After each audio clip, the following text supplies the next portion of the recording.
लखनपुर की पावन भूमि में एकल अभियान द्वारा आयोजित वंदे मातरम सात सती महोत्सव में मंच में विराजमान सरगुजा जिला के माननीय संचालक श्री भगवान दास बंसल जी, हमारे जसपुर जिला के संचालक श्री राजीव नंदे जी, लखनपुर खंड के संचालक श्री सत्यनारायण तिवारी जी,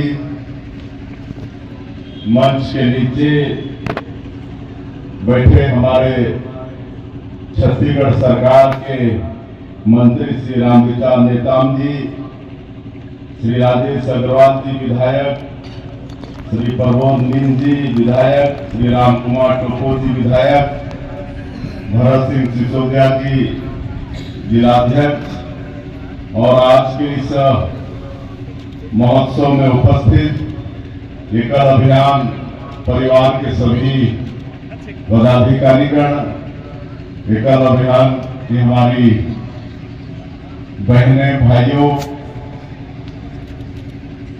और इस महोत्सव में उपस्थित सभी सज्जनवीन मातृशक्ति माताएं बहनें, युवा साथी और मीडिया के मित्रों, आज मेरा सौभाग्य है कि इस कार्यक्रम में आप सभी लोगों के बीच मैं उपस्थित हुआ हूं।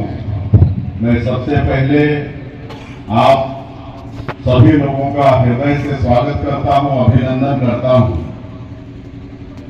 कल गणतंत्र दिवस है और मेरा सौभाग्य है कि इस साल मां महामाया की नगरी अंबिकापुर में ध्वजारोहण करने का अवसर मिल रहा है। मैं आप सभी को गणतंत्र दिवस की अग्रिम शुभकामनाएं देता हूं। हमारे संचालक जी बता रहे थे कि ये वंदे मातरम का 150वां वर्ष है। आज से 150 वर्ष पूर्व बंकिम चंद्र चटर्जी ने महान गीत लिखा था और आज कोटि कंठों में यह गूंज रहा है।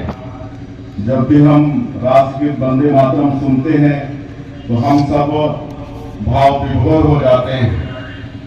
पहले जब एकमात्र दूरदर्शन होता था, हमारे पुराने लोगों को मालूम होगा, तो इसकी सुबह की शुरुआत वंदे मातरम गीत से होती थी और पूरे उमंग के साथ हम सब अपने दिन की शुरुआत करते थे। सुभाषित श्लोकों में कहा गया है, जननी जन्मभूमिश्च स्वर्गागति करियसी, अर्थात जन्म देने वाली माता और जन्मभूमि दोनों स्वर्ग से भी बढ़कर हैं। मातृभूमि की प्रशंसा पर लिखा गया गीत वंदे मातरम है और मां भारती के प्रति हम सबको गहरी श्रद्धा से भर देता है। जैसा कि हम सबको मालूम है कि वंदे मातरम गीत बंकिम चंद्र चटर्जी के उपन्यास आनंद मठ से लिया गया है। यह आनंद मठ सन्यासी विद्रोह पर लिखी रचना है। मातृभूमि की प्रशंसा में यह गीत बंकिम चंद्र चटर्जी ने पहले लिखा था और जब बाद में उन्होंने आनंद मठ लिखा तो इसे शामिल कर लिया। बंधुओं, प्रयागराज में 144 वर्ष बाद महाकुंभ का सुखद संयोग हुआ है। देश के कोने कोने से यहाँ सन्यासी आए हुए हैं। संत समागम का लाभ लेने देश विदेश से भी करोड़ों श्रद्धालु यहाँ पर जुट रहे हैं।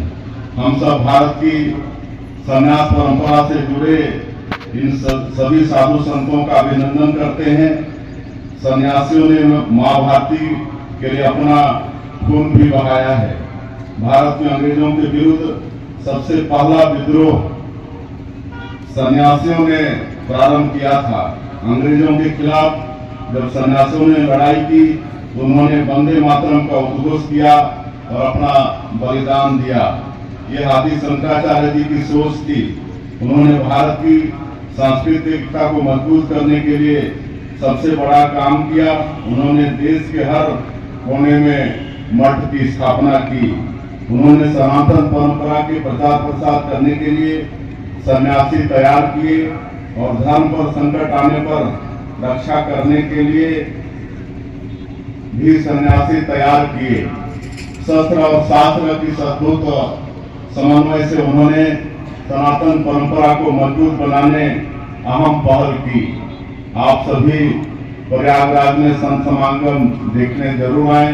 मेरा आप सभी लोगों से निमंत्रण है। आप वहां सनातन परंपरा के विविध रूप देख पाएंगे। यह हमेशा के लिए यादगार अनुभव होगा। हमारी सरकार ने प्रयागराज महाकुंभ स्थल में 4.5 एकड़ में छत्तीसगढ़ के तीर्थ यात्रियों की सुविधा के लिए छत्तीसगढ़ मंडपम तैयार किया है। यहाँ रहने की और खाने पीने की सभी सुविधा छत्तीसगढ़ सरकार की तरफ से निःशुल्क है। श्री रामलला की प्राण प्रतिष्ठा के पश्चात प्रदेशवासियों को अयोध्या धाम का दर्शन कराने हम श्री रामलला अयोध्या धाम दर्शन योजना आरंभ किए हैं और अभी तक इस योजना का लाभ 20,000 से ज्यादा राम भक्त हमारे प्रदेश के ले चुके हैं। एकल अभियान के विषय में हमारे खंड संचालक सत्यनारायण तिवारी जी बहुत विस्तार से बताए हैं। पूरे देश में 1 लाख से अधिक विद्यालयों के माध्यम से ग्रामीण क्षेत्रों में शिक्षा की क्रांति लाने का कार्य एकल अभियान कर रहा है। हमारे छत्तीसगढ़ प्रदेश में भी 3,800 विद्यालय चला रहे हैं। सबसे बड़ी बात यह है कि आधुनिक शिक्षा के साथ ही एकल अभियान बच्चों में सनातन परंपरा का पाठ भी पढ़ा रहे हैं। सनातन परंपरा पूरे देश को एक सांस्कृतिक सूत्र में जोड़ती है। पुराणों में कहा गया है कि जो समुद्र के उत्तर में है और हिमालय के दक्षिण में स्थित है वही भारतवर्ष है। महाकुंभ भारत की सनातन परंपरा की महिमा की सबसे बड़ी गवाही है। इस महाकुंभ जो चल रहा है हमारे देश में महाप्रयाग में, आज विदेशी लोग भी उसमें आने के लिए लगातार प्रेरित हो रहे हैं। स्टीव जॉब्स जिन्होंने दुनिया को आईफोन दिया और जिनके विचारों से करोड़ों लोग प्रेरणा ले रहे हैं, उनकी भी इच्छा कुंभ में आने की थी। वो नहीं आ पाए तो उनकी पत्नी प्रयागराज में आई और गंगा स्नान करके पुण्य का लाभ ली। उसी तरह से स्टैनफोर्ड और हार्वर्ड विश्वविद्यालय अमेरिका में नहीं दुनिया के सबसे प्रतिष्ठित विश्वविद्यालय में से हैं। वहाँ के विद्यार्थी भी महाकुंभ में आ रहे हैं। ये हमारे देश के लिए बड़ा गौरव का विषय है। आप सभी हमारे बच्चों को सनातन परंपरा से जोड़ रहे हैं, बहुत अच्छी बात है। ऐसे समय में जब कुछ लोग समाज को अपने देवी देवताओं के विरुद्ध बरगलाने में लगे हैं, आप लोग देश की एकता को मजबूत करने रात और दिन लगे हुए हैं। संकल्पित भाव से किए जा रहे कार्य के लिए मैं एकल अभियान परिवार के सभी प्रबंधन और आचार्यगणों का हार्दिक अभिनंदन करता हूं, उनका स्वागत करता हूं और आप सभी लोगों ने इस कार्यक्रम में मुझे बुलाए, इसके लेकर अभियान परिवार का मैं बहुत बहुत आभार व्यक्त करते हुए अपनी बात समाप्त करता हूं।